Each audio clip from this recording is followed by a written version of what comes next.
Goeienaand luisteraars en baie welkom by Eden FM en ons sit koppe bymekaar. Ons gaan vanaand regtig 'n hele paar koppe bymekaar sit want die lekkerste prys vir vanaand is dat Thea Smit weer by ons is en Hans van der Veen is by ons, so ons gesels weer heerlik saam en ons het 'n wonderlike gas genooi wat eintlik al bekend is aan Eden FM luisteraars. Ons het al redelike gesprekke, wonderlike gesprekke met haar gehad, Janita Leroux. Janita, baie welkom weer by vanaand. Ons sien altyd vreeslik uit daarna om met jou te gesels en jou wysheid oor die lewe en jou wysheid oor dinge te hoor en te ervaar. So baie welkom. Baie dankie.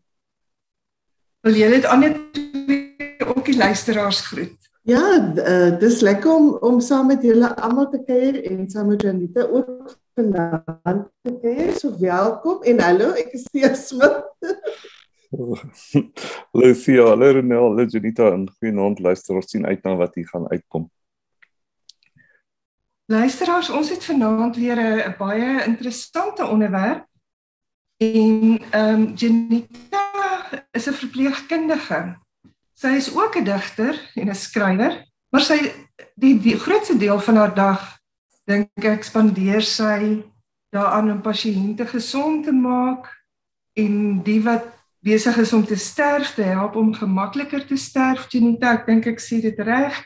En in daardie tye, dink ek, skryf sy die gedigte in haar kop, maar haar hande en haar hart is dan in haar werk. Dit weet ons van jou, Janita. Ons gaan vanaand 'n bietjie gesels oor die definisie van dood, maar ook, ek dink baie daaraan, jy weet, wanneer 'n vrou swanger is, begin sy al gereed maak vir die proses, vir die geboorteproses. En daar word baie moeite gedoen om vir 'n baba 'n veilige inkoms in die lewe te bring. Party vrouens besluit om 'n watergeboorte te hê om die baba so gemaklik as moontlik te verwelkom in hierdie lewe. Of die ginekoloog beplan saam met die mamma, hoe gaan ons dit vir die baba die gemaklikste maak? Die hele proses, want dit is mos 'n geboorteproses. En dit begin al eintlik by die swangerskap. Nou net so natuurlik as wat geboorte is, dis so deel van die lewe, net so deel van die lewe is die sterwensproses. Janita, wat dink jy van my? En jy weet, ek dink ook 'n mens moet jouself al voorberei. Wanneer mens nou, ek weet nie of mens altyd weet niemand weet wanneer hulle gaan sterf nie, maar mens weet dalk wanneer jy in die proses is. Wat is jou gedagtes, Janita? Ja, dit is ek dink mens kan mens jou halfpad bietjie meer voorberei op 'n geboorte as wat jy jou soms op die dood kan voorberei, want dit gebeur soms baie vinnig, maar daar is tog geleenthede wat mens weet regtig die kans kry om jou voor te berei en wat mense weet nie onmiddellik dood is nie, maar wat hulle rukkie lank neem om dood te gaan en ja, ek kan regtig sien dat dit nie net op verpleegsters nie, maar op families, dit 'n groot invloed. Niemand is baie opgewonde ooit daaroor nie. En jy weet nie eintlik hoe om dit te hanteer altyd nie. Dit is 'n moeilike situasie. Ek weet toe ek begin verpleeg het, was my heel eerste pasiënt wat gesterf het in ICU, het die familie en die dokter besluit toe nou hulle gaan die behandeling staak. En dit was vir my verskriklik moeilik. Ek het regtig want toe besef ek nou eers as hulle nou besluit die behandeling staak, wie stop die behandeling? Dis nou ek wat dit moet doen. Ek het nooit daai besef gehad dat weet iemand moet nou eintlik die knoppetjies druk nie. So ons sit dan die ventilator se suurstof op 21% wat kamerlig is. En dan soos die sakkies leeg raak, die persoon was 'n diabetes geweest, dan moes ons leesakkies ophang of dit net afhaal. So jy stop behandeling, hè. En die persoon was baie oud, baie siek geweest, weet baie lank het hulle probeer vegvaar en alles. En toe ek weet die insuliensakkies toe leeg en ek sê toe nou vir my skofleier, jong, ek het nou so 'n bietjie 'n probleem met hierdie situasie want ek weet dan nou ek het nou genoeg mense kennis om te weet dat as mense suiker moet opgaan en jy moet doodgaan van 'n hoë suiker, dan vat dit nou nogal 'n rukkie, jy weet, dit kan soos dae vat. En ek bedoel, dit voel vir my soos 'n marteling, nie net vir die persoon nie, maar vir almal om die bed. Dus ek, daar's 'n volhouertjie insulien in die yskas, kan ek nie die hele insulien opsit nie, want as mense suiker val, dan gaan die vinniger dood. Dus hy sê, nee, jy kan nie doen nie, jy gaan die vrou doodmaak. En dit is soos, as ek 'n leessakkie hang, gaan ek haar dan nou nie doodmaak nie. En dit was daai ek het toe nou maar die regte ding gedoen en niks opgehang nie, maar ek het regtig daarmee geworstel en toe het ek 'n dominee gaan sien en gesê luister, help my net so 'n bietjie. Ek moet net hierdie my kop en alles agter mekaar kry. En dit was so mooi wat hy vir my gesê het en ek gebruik dit vandag en is nou amper 30 jaar later. Hy het gesê ek moet ophou kyk na myself en ek moet kyk na die mense in die bed. En hy sê behandel hulle soos 'n robot.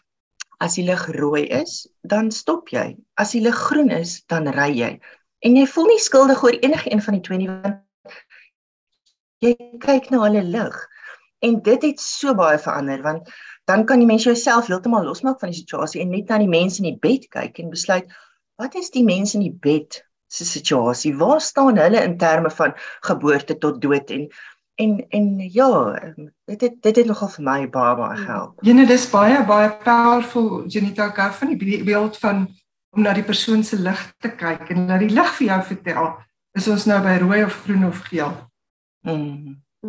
My kollegas, enige gedagtes? Ja, as ek hier kan inval, Janita, ek is my eerste beroep is 'n fisioterapeut, so jy praat van, jy weet, staakbehandeling, ek het dit al soveel keer gehoor, en ek kan net my indink die worsteling, want vir my was dit nog altyd 'n worsteling geweest, van, jy weet, waar besluit ons as mens, dis nou genoeg, daar's niks meer wat ons kan doen nie, want dit was altyd 'n konsep geweest van wanneer jy hoop op.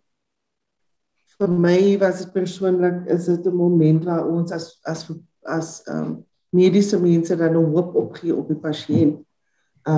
En ek hou van wat die predikant gesê het van die lig, kyk na die lig. Die een ding wat my altyd verstom het van verpleegsters is dat hulle altyd die vermoë gehad het om te sien iemand is sterwend. Ek dink ek het dit nooit gesien nie. Ek kan dit nog steeds nie sien nie. Maar hulle sal altyd sê, jy weet, hierdie pasiënt is sterwend, hierdie pasiënt gaan een of ander tyd gaan. Dis 'n dag of 2. Is daar spesifieke tekens?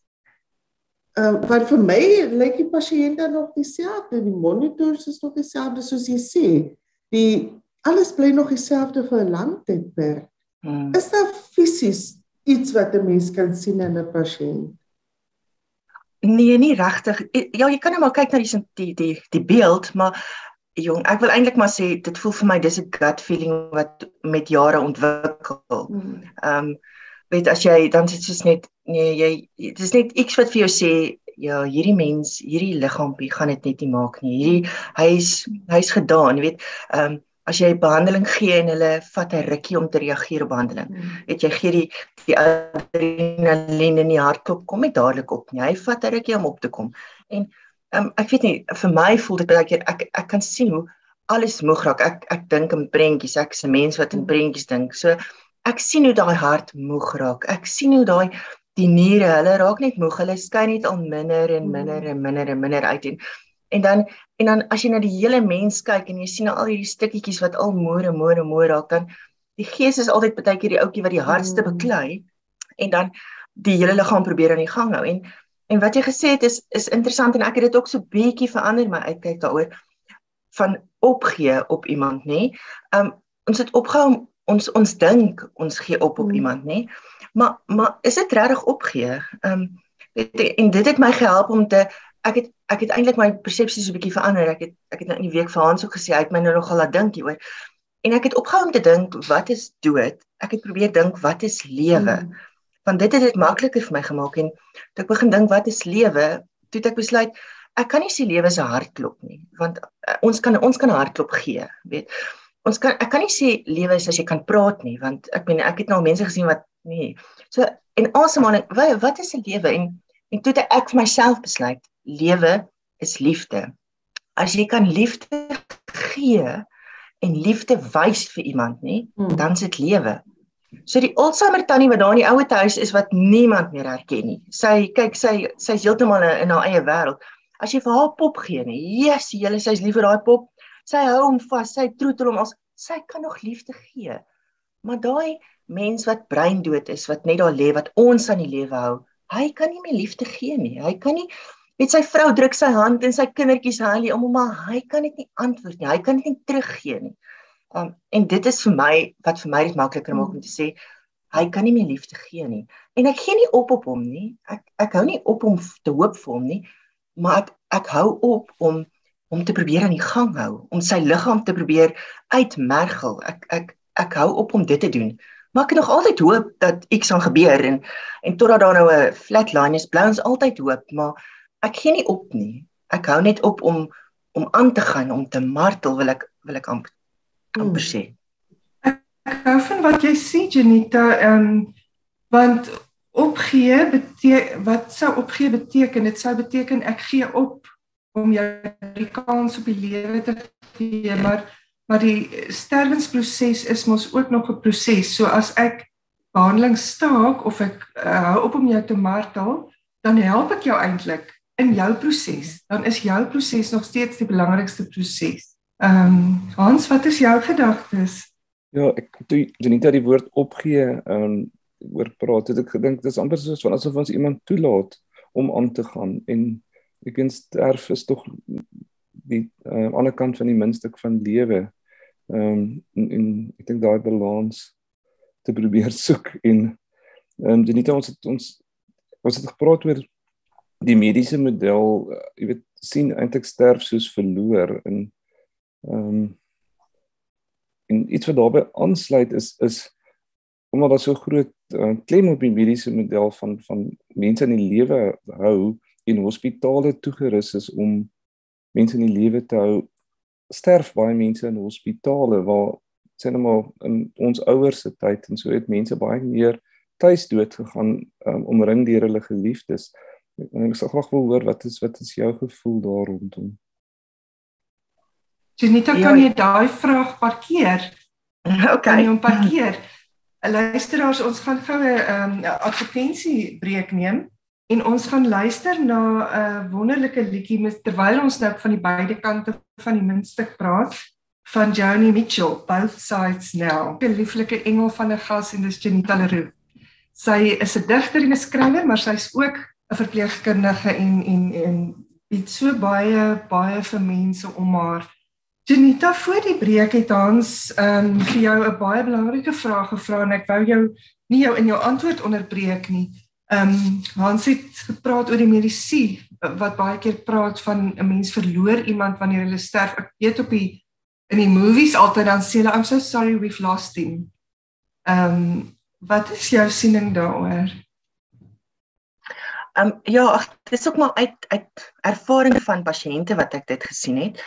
Ek het 1 jaar het ek op vakansie gegaan vir 4 weke en voor ek op vakansie gegaan het, toe was daar 'n pasiënt ingekom en hy was een van die dokter se paas, nê. So hulle het regtig baie hard gewerk om aan die gang te hou. En ek het op vakansie gegaan vir 4 weke en toe ek terugkom na vakansie, toe lê hy nog steeds in ICU, nog steeds op 'n ventilator, dag 56, nê. En hy het presies gelyk soos hy gelyk het toe ek gegaan het. Inteendeel, hy kan nog 'n hele rukkie gegaan het. En toe het ek net soos gevra, so wat's nou die plan hier? Weet, gaan ons nou forever and ever aangaan? En weet, is dit die beste vir die mens in die bed? Weet, om te dink, nee, die arme ou kry regtig swaar. En wat vir my altyd, ek is nou nogal baie gestel op mense se oë, veral as hulle so geventileer is en veral as die sedasie begin sak. En die een emosie wat hulle altyd het, is hulle huil. En as jy daai man gedraai het, dan het die trane geloop. Nou, hulle kan nou sê wat hulle wil, nee, maar ek het dit gesien as huil. En gesê, luister nee, ons gaan nie verloor nie. Ons gaan hom nie verloor nie. Ons gaan hom help uit hierdie situasie uit, want dit kan onmoontlik lewe wees hierdie. En ek dink soms is ons net so bang vir die dood, soos asof dit soos 'n deur waardeur jy moet gaan en niemand weet wat's aan die ander kant nie, en nou is ons so bang daarvoor. Maar ek dink nie dis die einde van die deur nie. Ek dink jy's net in 'n ander wêreld en jy leef nog steeds voort in mense se geheue en in hulle harte en ek weet, ek het ook al baie mense verloor en ek praat nog met hulle en soms voel dit as ek in die straat ry, dan sien ek iemand op die sypaadjie en dan dink ek, dit herinner my aan my sussietjie daai, weet, en dan dink jy weer al daai mooi goedertjies, wel, daai mens wat daar in daai bed gelê het niks meer mooi gehad om te onthou nie. En Janita, en dan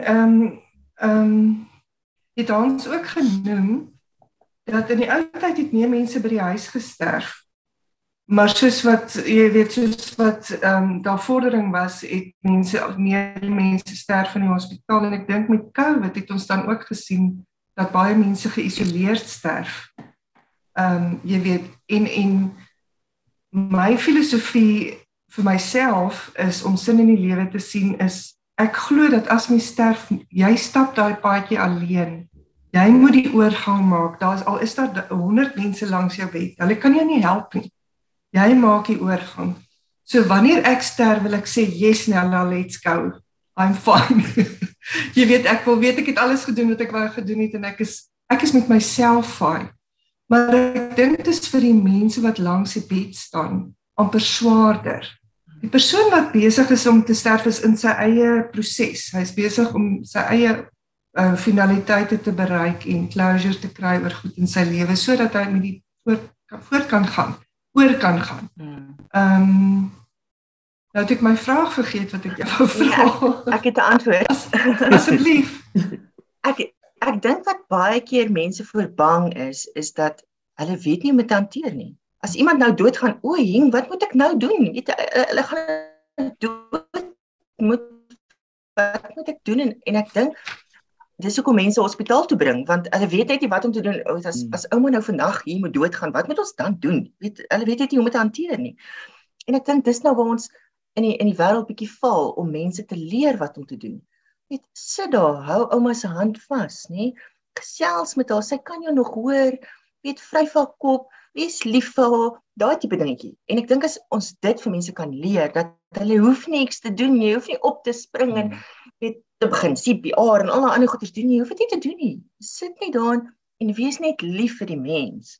Dink ek, dit sal meer mense by die huis wil daar doodgaan. Dit klink nou sleg om dit so te sê, maar ek dink ook, dit is 'n onnatuurlike situasie dat mense in 'n hospitaal doodgaan. Want die familie kan nie daar wees nie. Hulle kan nie daai laaste oomblikke by iemand sit en veral as dit nou 'n lang proses was, soos 'n kankerpasiënt of so, dit klink baie sleg, maar daai verligting van hierdie mense stryd is oor. Hulle het nou nie meer pyn nie, hulle suffer nou nie meer nie. Daai verligting af, wat ek dink mense is bang daarvoor, om dit te sê, en te sê, hoorie, ons is baie lief gewees vir hierdie persoon, maar ons is eintlik bly, hulle lyding is verby. So ek dink as ons dit vir mense kan leer, ek het ook al gesien dat, dan sê die familie, joh nee, hierdie persoon lyk nou nie lekker, ek dink ons gaan huis toe gaan, en dan kom ons later terug, en sê soos, nee, jy gaan dit mis, jy gaan daai oomblik mis, en ek kan nie onthou, iemand het eendag vir my gesê, dat dis eintlik 'n voorreg om by iemand te wees as hulle doodgaan.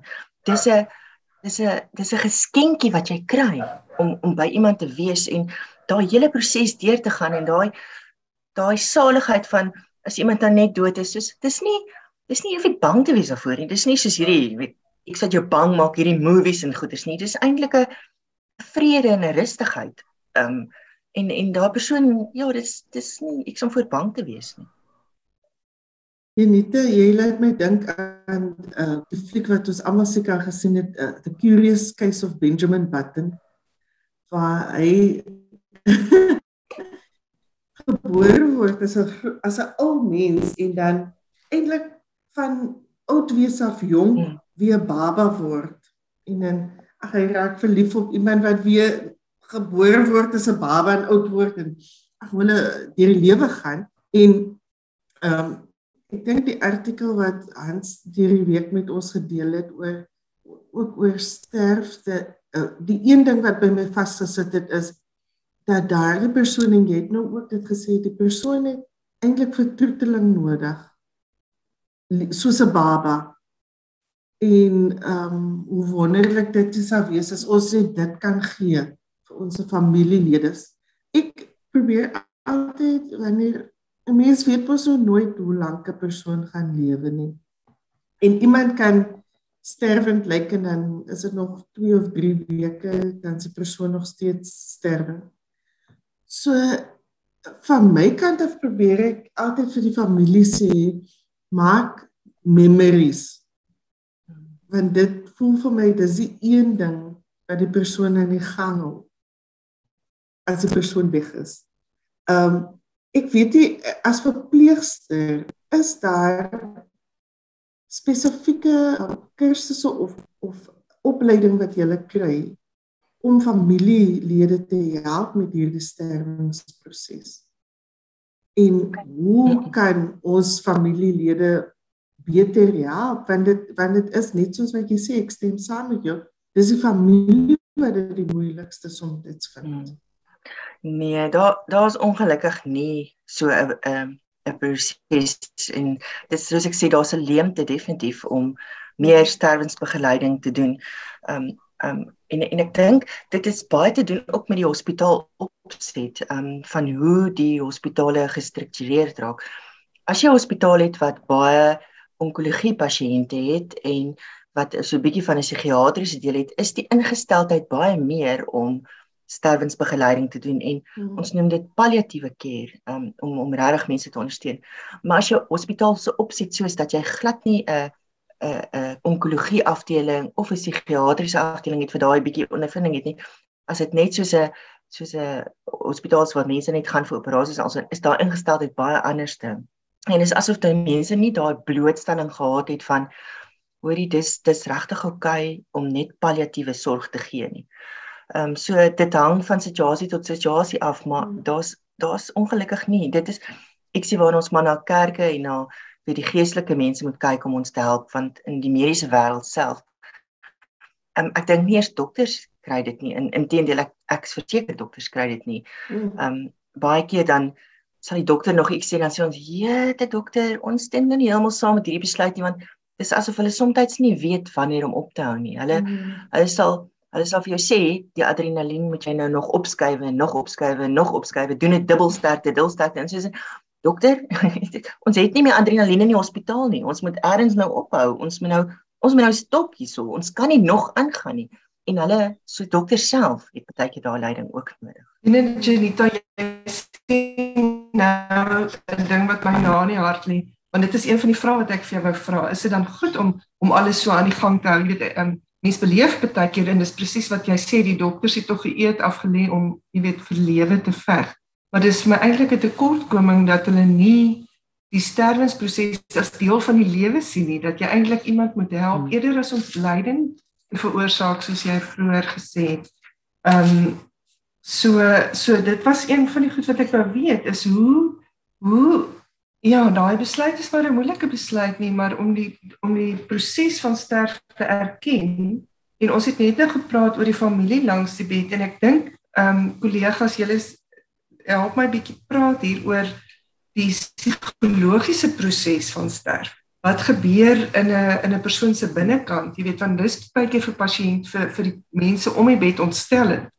Want daar's 'n lieflike artikel wat mens kan aflaai gratis op Facebook, en die artikel se naam is Crossing the Creek, wat geskryf is deur iemand wat by hospice, jare se hospice ervaring het, om die proses van dood te beskryf, wat met die liggaam gebeur, maar ook wat met die gees gebeur, en dat die persoon is daar en hier, en daar en hier, en dan wat die omstanders sien, is hulle sê die persoon hallusineer, en dan sê die dokter, kom ons gee antipsigotikum, maar die persoon is nie besig om te hallusineer nie, die persoon is besig om goed in sy lewe uit te sorg, of hulle raak verward, want hulle het nou net hulle man gesien wat aan die ander kant is, wat reeds oorlede is, en die staan hulle seun nou voor hulle, en dan, jy weet, hoe dit nou gebeur, en wie is jy nou, en dan noem hulle die seun die pa.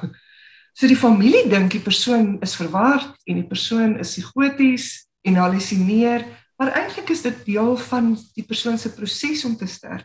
Ek dink is so 'n belangrike onderwerp, wat kan ons as omstanders sien, en ek dink dit kom in by wat jy net nou gesê het, dat mense is bang vir die dood, en ons wat toesien of toekyk, wat was jou proses as verpleegkundige, Janita, want ek hoor dat jy baie empaties is met die sterwensproses, baie empaties, wat was jou persoonlike proses? Wel, ek het moes eers besluit dat dit is nie my keuse om te maak nie. Want soms het ek nie saamgestem met die keuse wat mense maak nie. En dit is om daai mense se keuse te respekteer. Dokter saam besluit, dit is die proses, moet ek moet onthou, dis nie my keuse nie. Ek het my keuses gemaak gekry met my familielede. Hierdie is 'n ander familie se en ek moet dit respekteer. Maar om met mense te praat en hulle te verduidelik, soos byvoorbeeld en dit klink nou baie snaaks, maar die meeste van die kere is dat hulle kies om aan te gaan met lewe of om te probeer en weer te resusciteer en om hulle dan daai insig te gee van dit gaan nie, die uitkoms op die einde van die dag gaan nie verander nie. Al hou ons aan met adrenalien, en hou ons aan met resus en alswaar, die uitkoms op die einde gaan nie, jy verleng net die proses. Ons gaan op 'n stadium moet sê, hoorie, ons kan nou nie meer nie, want die liggaam kan nou nie meer nie. En om mense tot daai insig te bring. Ek weet 'n vriend van my is nou aan die einde van Maart oorlede en hy het ook ongelukkig aan kanker. En ek het vir hom gaan kuier en ek het geloop so toe en toe begin dit reën en toe sê sy vrou sy my gaan aflaai. Nou ry ek in sy in die kar en nou sit dit reën en ons sit nou in die kar en sy sê vir my, sy bid nog elke dag vir herstel. En toe sê ek vir jong, ek dink nie wil jy hoop breek nie, maar ek dink nie hy gaan herstel nie. Die proses is so ver, die kanker is so ver, dis sy hele lyf voor. Ek dink nie hy gaan dit enigstens maak nie. Dus sy niemand het dit nog vir haar gesê nie. Niemand het nog vir haar gesê, hoorie, of miskien het sy dit nie gehoor nie, maar hy gaan dit nie maak nie. En hierdie is nou sy laaste dae en maak nie saak wat ons doen nie, dit gaan nie verbeter nie. En toe vra sy nou, wat moet sy nou doen? Toe sê ek, vat hom huis toe en wees lief vir hom. Weet, slaap langs hom, nog hou hom vas, gee sy hand 'n drukkie, weet, sit lippies op sy lippe as hulle droog is, daai tipe ding. En ek was op sy begrafnis gewees, en sy het my so lank vasgehou, en toe sê sy, dankie dat iemand net dit vir haar verduidelik het, want die onkoloog het die hele tyd gesê, kom ons probeer hierdie pilletjie, kom ons probeer daai pilletjie, kom ons probeer nog dit, en dit het haar die hele tyd hoop gegee, maar niemand het ooit gesê, luister hy gaan dit nie maak nie, dis 'n kwessie van tyd, en soos Tia gesê het, maak memories eerder, as om nog te probeer aanhou veg. Ja, dis baie kosbaar, Hans. Ja. Wat is jou gedagtes? Ja, so, ek dink nou aan navorsing van die skrywer Atul Gawande wat Being Mortal, ek dink julle gedeel, wat gesê het hoe wanneer wanneer familie by die bed is of by die persoon wat sterf is die verwerking, die processing daarna soveel beter. Dis die voorkoms van ernstige bereavement issues is minder as wanneer iemand byvoorbeeld in 'n hospitaal sterf gekoppel aan masjiene wat hom of haar in die lewe hou. En ek dink in Suid-Afrika die voorbeeld van destyds toe die president Mandela gesterf het. Ek dink hy's 8 maande soort van op masjiene gewees en dit voel vir my dit was vir my so Janita het vroeër gepraat van martel. Dit voel vir my dit was 'n marteling want ons het almal geweet jy weet hy gaan nie regkom nie, jy weet en dis eintlik 'n vorm van disrespek. So ek dink ons het half tunnelvisie in terme van die mediese model wat die dood gaan sien as verloor. Dis baie waar. Luisteraars, ons gesels so lekker dat ons amper vergeet ons moet advertensiebreuke neem. Ons gaan nou luister na 'n Afrikaanse liedjie Hemelruim van Estiek Ras. Ons gesels net nou verder.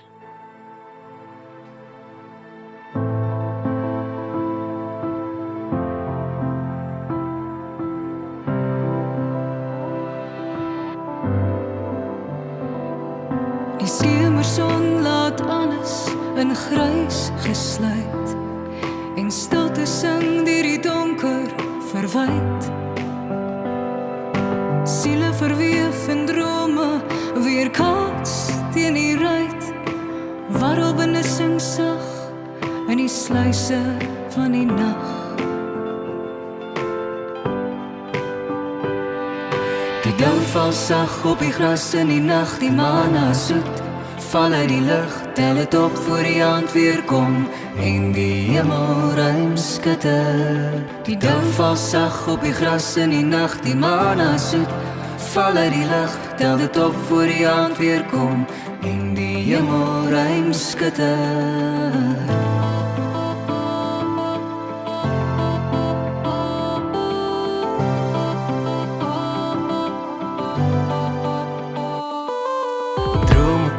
Soos mis, voor die son verdwijn en die aand jou vrees aanvier en die donker weglei.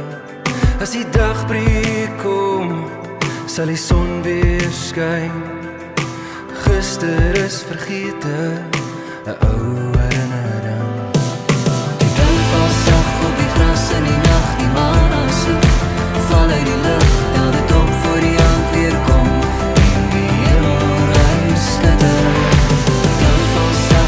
Gras in die nacht, die maan is soet, val uit die lucht, tel dit op voor die aand weer kom, die hemel ruim skitter. Tel op, kyk op, vraag God, oor die sterre daarbo. Tel op, kyk op, vraag God, en hou aan glo.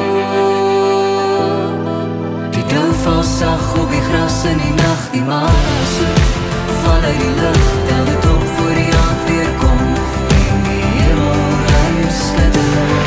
Die dou val sag op die gras in die nacht, die maan is soet, val uit die lucht, tel dit op voor die aand weer kom en die hemel ruim skitter. Die dou val sag op die gras in die nacht, die maan is soet, val uit die lucht, tel dit op voor die aand weer kom en die hemel ruim skitter. Die dou val sag op die gras in die nacht, die maan is soet, val uit die lug, tel dit op voor die aand weer kom en die hemel ruim skitter. Luisteraars, baie welkom terug hier by ons Sit Koppe Bymekaar. Ons gesels vanaand oor 'n baie belangrike onderwerp wat deel is van die lewe en dit is die sterwensproses. En hoe ons as familielede ons geliefdes kan bystaan en kan help en dat ons nie bang is om oor die dood te praat nie. Hans, jy het so gepraat oor, jy weet, wanneer 'n persoon so lank aan die lewe gehou word en wat by my opgekom het, Janita, en ek het gewonder of jy dit gesien het, is dat wat ek verstaan is die gehoor die eerste sintuig wat ontwikkel wanneer 'n fetus ontwikkel en dis ook die laaste sintuig om te gaan. Wanneer iemand sterf. So wanneer 'n mens dan nou dink aan 'n omgewing waar mens kan sterf, wanneer iemand vir jou sagte musiek speel of jy weet of om te sterf in 'n omgewing waar daar al hierdie geluide is soos in 'n ICU. Dink ek dis baie harsh. Ek kan nie dis baie hard om in so 'n omgewing te sterf. Wat was jou ervaring met hierdie COVID tyd? Wat het jy beleef? Ja, nee, COVID is, ek sê waar ek dink baie mense lank gaan vat om te herstel. Ons ervaring was dat jy laai iemand voor die deur af by ongevalle wat bietjie kort asem is en hulle gaan in en jy sien hulle nooit weer nie. Ons gee hulle vir jou terug in 'n body bag wat jy nie mag oopmaak nie en ons update jou elke derde dag want daar's net te veel mense en as jy bel kan niemand jou regtig sê want dit is so chaos daar binne want ons is so hard besig om te werk en ons het so min personeel dat niemand die telefoon kan antwoord nie. So dit is wat ek terugvoer wat ek kry by mense wat nog vandag my kom sien. Ek het in die week het ek iemand gehad wat daar kom sit wat COVID oorleef het en wat vir my sê hy het 39 dae in ICU gelê. En hy wil net asseblief deur sy leer lees want hy voel hy het 'n gap in sy lewe want hy wil net so 'n bietjie uitvind wat het nou alles gebeur daar binne. So ons het met geleer mos nou maar dit was mos ons almal se eerste pandemie. So aan die begin het ons heeltemal besoekers nie toegelaat nie, verbied om in te kom. En soos ons gevorder het ons besef o nee, genade, dit gaan glad nie werk nie. Ons moet mense laat inkom. Ons is besig om 'n hele sielkundige siek samelewing te skep want mense verloor net al hierdie familielede en hulle het niks closure nie. Ons het tradisionele mense gehad wat gekom het en gevra het die vrou se gees spook by hulle, kan hulle asseblief net die gees saamvat om te gaan begrawe en hulle het die hele seremonie gedoen om buite ICU te staan en haar te roep en nou kom sy saam met hulle en daar's ons hulle nou by die deur uit om haar te gaan begrawe, die gees saam, want die gees pla hulle. So ons het regtig 'n gaping gesien daarin. En ek dink 'n groot daarvan is dat soos die sterwenisse gehoor laas te gaan, is ons oë vir ons belangrik. Want soms moet jy moet sien hoe iemand agteruit gaan om dit makliker te prosesseer hier binne. Om te hoor vir ons wat normale lewe is en also werk nie altyd so goed nie. Dis eers as jy sien hoe die persoon suffer, want mens kan nie vir iemand verduidelik hoe iemand suffer nie. Jy kan nie dit oor die foon sê, hulle kry baie swaar nie. Jy moet daar sit en saam met hulle die paadjie stap en saam met hulle sien hoe die asemhaling minder raak en hoe die hartklop, die hart sukkel en ek dink dit help met die proses om dit te verbeter en dit het ons definitief deur COVID geleer. Ons het geleer dit is nodig en die musiek ook. Ek sê eintlik altyd vir mense dit is nou maar jou geloof wat dit is, maar ek sê vir hulle begin psalms lees. Sit langs hulle wil eintlik jou stem hoor. Hulle wil hoor hoe jy met hulle gesels, maar nou weet hulle nie wat om te sê nie. Nou sê ek vat die Bybel, begin psalms lees. Rustig, stadig en jy sal sien dit is beter as enige medikasie om hulle rustig te maak. As iemand net by hulle oor sit en vir hulle lees en vir hulle met hulle gesels en aan hulle vat en hulle vryf, want ek dink gevoel gaan ook baie laat. Vryf en also en dan help deur daai proses. Ek dink dit maak die persoon in die bed kalm as ook die mens langs die bed. Janita, daar is so baie wat jy nou gesê het waarmee ek net absoluut saamstem en wat ek ook natuurlik ervaring het en jy laat my dink aan my ouma het Alzheimer's gehad en sy was ook vreeslik gedisoriënteerd op haar laaste dag en net om uit die Bybel uit vir psalms te lees het haar soveel gekalmeer in haar laaste paar dae. So ek stem 100%, is amper daardie, want dit het my laat dink, as ek nou dink aan sterf en geboorte, is dit die lullaby. Dis die liedjie wat jy vir jou kind sing, om jou kind te sus. En, dit jy blow my mind vir vandaan. Ek het 'n vraag gehad, en dalk het ons nou al so 'n bietjie daarin geantwoord, maar my vraag was, hoe kan 'n mens 'n brug bou om met ouer mense oor hierdie onderwerp te praat? En ek dink net aan die mense in my lewe, my ouers, my ooms, my tannies, wat die ouer mense is, en ek dink soms dan wil hulle met ons praat oor die onderwerp, en ons wat die jonger generasie is soos nee, ons praat nie daaroor nie, moenie daaroor praat nie, hoekom praat julle nou daaroor? Hoe kan ons as 'n samelewing, en as ons kyk na COVID, hoe kan ons dit makliker maak? Hoe kan ons dit, ek wil nie die woord normaliseer gebruik nie, maar hoe kan ons dit makliker maak? Ja, nee, ek het ongelukkig nie ook 'n kitsoplossing daarvoor nie, maar ek dink net die feit dat mens meer daaroor praat, maak dit al makliker. Ons het 'n buurtannie hierso wat vir ons verskriklik lief was. Sy het my kinders grootgemaak van kleins af en als, en sy is toe nou aan borskanker oorlede verlede jaar. En my kinders is nog klein, hulle is maar 9 en 11, en ek moes hulle deur die proses vat om haar dood, want sy was soos 'n ouma vir hulle, om hulle voor te berei dat sy gaan. En dit was net deur meer te praat daaroor, want dit is maar hierdie bang onderwerp. Ek dink dit is maar die onbekende. Ons weet glad nie wat om te doen of hoe om dit te hanteer en also nie. En net om te verduidelik, jy hoef nie vir haar bang te wees nie. En ook daai, hulle wou nie in die kamer ingaan nie, want nou gaan sy dood as hulle in die kamer is. En om te verduidelik, dit is nie soos die fliek sê, dit is nie, jy hoef nie bang te wees vir daai oomblik nie. As jy in die kamer is en sy gaan dood, dan is dit soos 'n geskenkie, jy daai oomblik beleef. So ek dink dit is maar, ja, ons gaan maar net moet aanhou praat en probeer om nie nie bang te wees vir die Ek dink onderwerp. as ons as 'n generasie kan begin om met ons kinders te praat. Ek en my kinders het al baie gesprekke gehad oor wat wil elkeen van ons sê moet gebeur wanneer ons sterf of wanneer jy weet hoe moet die begrafnis wees? Die kinders vra gereeld vir my, wat het jy nou weer gesê? Moet ons jou teen 'n berg opdra en daar los vir die voëls? Ons gaan jou nie teen 'n berg opdra nie, dat jou liggaam natuurlik kan vergaan nie. Jy moet vir ons praktiese dinge gee. So ek dink ons as 'n generasie moet begin praat met ons kinders. Ja, en baie keer dink ek doen dit net. Jy weet ek vra sommer reguit baie keer, hoe het jy al gedink oor die dood? En het jy al gedink oor wat jy gaan nodig hê of wat wil jy hê of wat voorsien jy?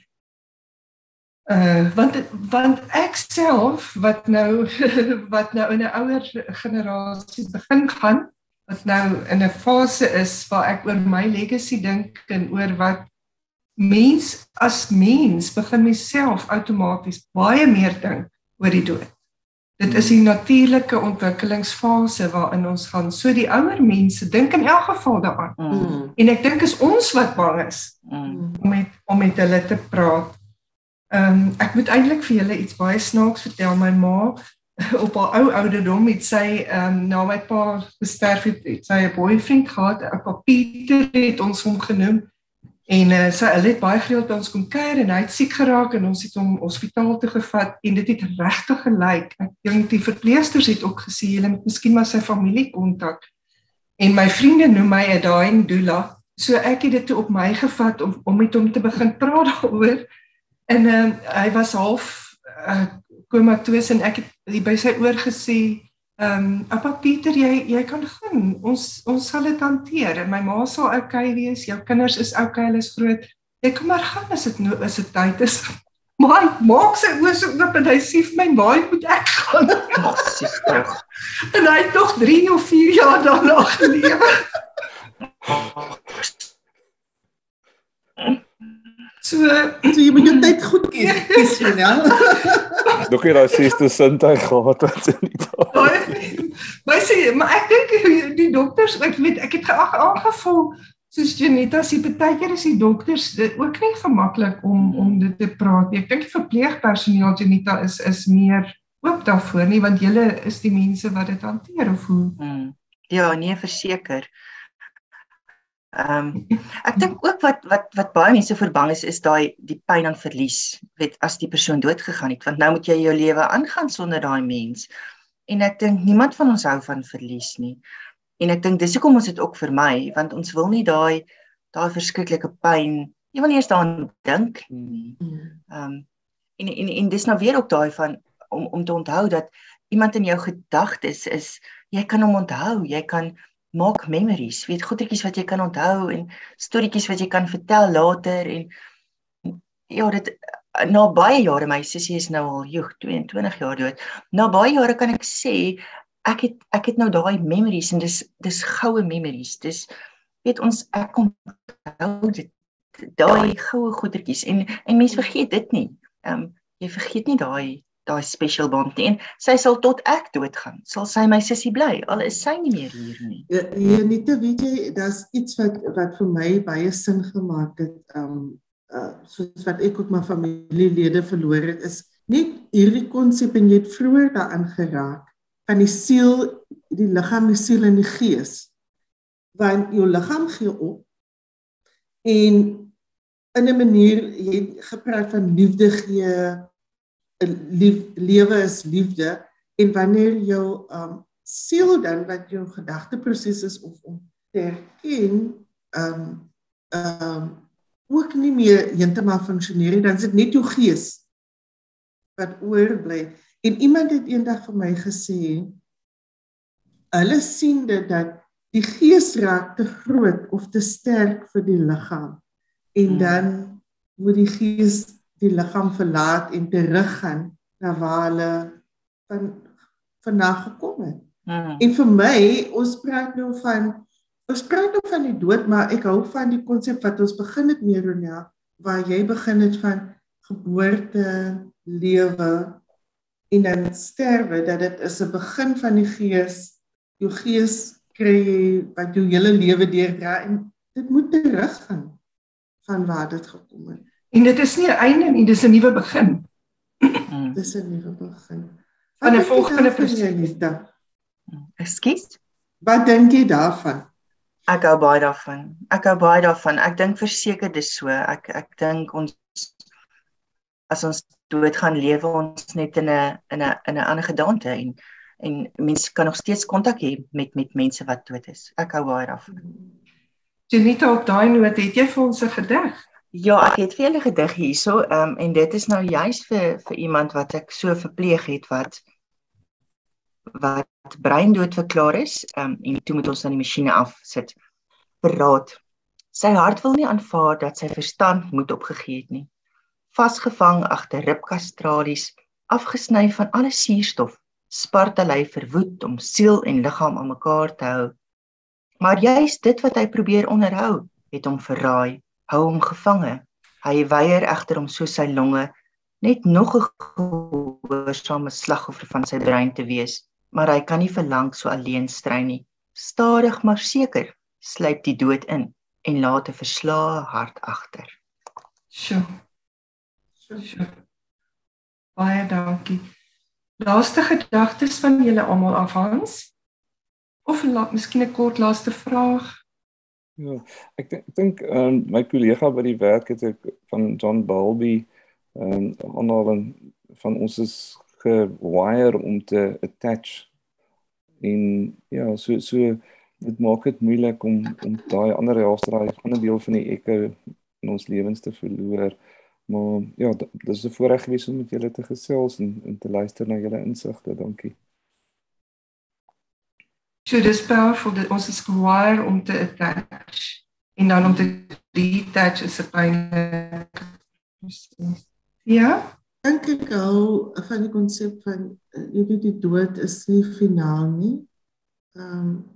Dit is ook 'n manier van lewe en ons kan kies hoe ons die persoon wat dan nog sterf in die lewe in die tyd daarna. En dis iets waaroor ek nog wil dink en wat ek wil deursoek. Dankie Janita en dankie aan die luisteraars dat julle vanaand geluister het. Janita, wisdom van jou kant af. Nee, ek het net toe Hans nou sê van daai detached, dink ek aan 'n naalstring en 'n placenta en dit is deel van die natuurlike proses is dat die naalstring moet geknip word en die placenta moet uitgeskei word en dit is eintlik halfpad soos deel van die dood ook. Ons moet die naalstring knip en dit is die einde van daai gedeelte van die lewe. So ja, dit was 'n mooi beeld. Ek hou daarvan. Nou het ek eintlik hoendervleis, Janita, jy het dit nou baie mooi teruggebring na hoe dit deel is van die geboorteproses en in 'n ander geboorte na 'n nuwe lewe. Luisteraars, ons gaan julle groet. En ek hoop julle het elkeen 'n wonderlike week en dat julle die lewe geniet en liefde gee wat 'n teken van lewe is. Ons gaan afsluit met 'n liedjie deur die Rex Putnam High School. Ek hou van hulle weergawe. We are not alone. Lekker aan. We are not alone, we are not alone, God is with us, we are not alone, we are not alone, we are not alone, God is with us, we are not alone, we are not alone, we are not alone, God is with us, we are not alone. We are not alone. We are not alone. God is with us. We are not alone. We are never alone. We are not alone. We are never alone. God is with us. God is with us ever and ever. We are never alone. Are not alone. We are not alone. We are not alone. God is with us. We are not alone. We are not alone. We are not alone. God is with us. God will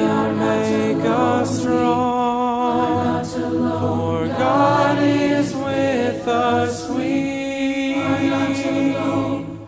We will press on. For God is with us. We are not alone.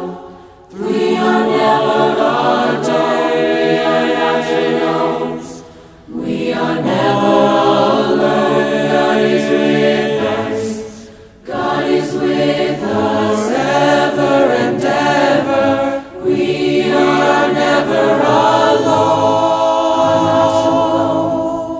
We are not alone. We are not alone. God is with us. We are not alone. We are not alone. We are not alone. God